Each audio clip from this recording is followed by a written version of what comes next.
తెల్లవారి AICC office నుంచి వారి శివయాత్రకు బయలుదేరడానికి అన్ని ఏర్పాట్లు చేసినప్పుడు వారి వాహనంలో కూర్చోవడానికి నన్ను ముందుకు పిలిస్తే నేను అక్కడికి వెళ్ళి నించున్నాను. పక్కన ఒక మహిళ నించొని మీరెవరు అని అడిగింది.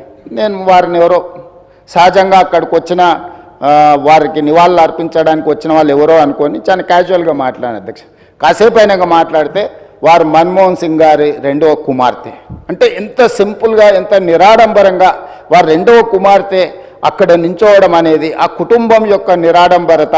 అంటే ఒక ప్రధానమంత్రిగా 10 సంవత్సరాలు, ఆర్బీఐ గవర్నర్గా, ఆర్థిక మంత్రిగా వివిధ హోదాలలో ఈ దేశానికి సేవలు అందించిన మన్మోహన్ సింగ్ గారి కుటుంబము అంత నిరాడంబరత ప్రదర్శించి అంత సామాన్యులు అక్కడికి వచ్చిన వారి అభిమానులు వారి శ్రేయోభిలాషుల మధ్యలో నించొని వారి నివాళులు అర్పించే కార్యక్రమంలో పాల్గొన్నారంటే వారు ఒక గొప్ప విలువలతో వాళ్ళ పిల్లలని వాళ్ళ కుటుంబాన్ని ముందుకు నడిపించిండు. వాళ్ళ కుటుంబానికే కాదు అధ్యక్ష, ఈరోజు ఈ దేశ యువకులకు అందరికీ కూడా డాక్టర్ మన్మోహన్ సింగ్ గారు ఆదర్శము.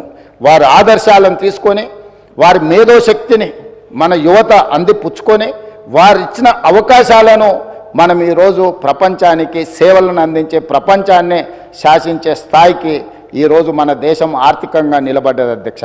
ఆర్థికంగా, రాజకీయంగా, సాంకేతికంగా ఈరోజు అన్ని రకాలుగా ఈ దేశం బలపడ్డది. ఈ దేశం ప్రపంచంతో పోటీ పడుతున్నదంటే డాక్టర్ మన్మోహన్ సింగ్ గారి సేవలు ఎన్నో ఈ దేశానికి ఉపయోగపడ్డాయి అధ్యక్ష.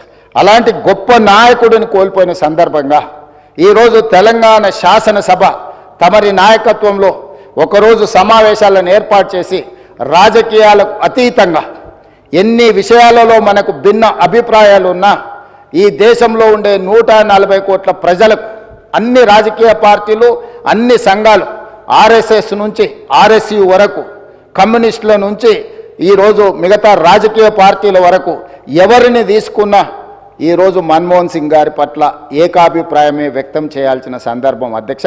అందుకే మీ అందరి తరఫున సభలో అందరి సభ్యుల సంపూర్ణ సహకారంతో డాక్టర్ మన్మోహన్ సింగ్ గారికి భారతరత్న ఇచ్చి వారి గౌరవాన్ని ఏ పదవులైనా ఏ హోదాలైనా వాటికే వన్నె తీసుకొచ్చిన మన్మోహన్ సింగ్ గారు.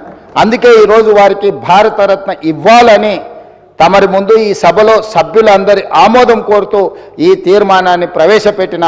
ఇదే కాకుండా ఆర్థికవేత్తగా ఆర్థిక విధానాలను ముందుకు తీసుకొచ్చిన డాక్టర్ మన్మోహన్ సింగ్ గారి విగ్రహం తెలంగాణ రాష్ట్ర ఏర్పాటులో ప్రధానమంత్రిగా రాజ్యసభలో ఒక దశలో రాజ్యాంగ సవరణల కోసం వచ్చిన చర్చలో తెలంగాణ రాష్ట్రం వెనక్కి పోతుందేమో అన్నంత గందరగోళ పరిస్థితులు ఏర్పడ్డాయి అధ్యక్ష. ఆ సమయంలో వారి అనుభవాన్ని కంప్లీట్గా, ముఖ్యంగా మనం ఇక్కడ గుర్తు చేసుకోవాల్సింది డాక్టర్ మన్మోహన్ సింగ్ గారికి అత్యంత సన్నిహితుడుగా, అత్యంత నమ్మకమైన సహచరుడుగా జైపాల్ రెడ్డి గారు కొనసాగినారు.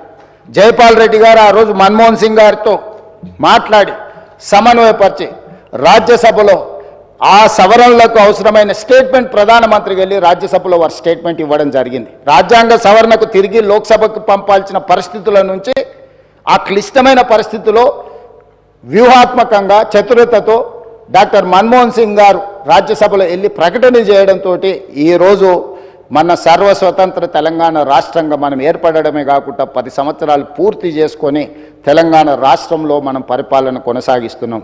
కాబట్టి ఈరోజు వారితో తెలంగాణకున్న ఈ బంధము మనం ఎప్పటికీ మర్చిపోలేనిది.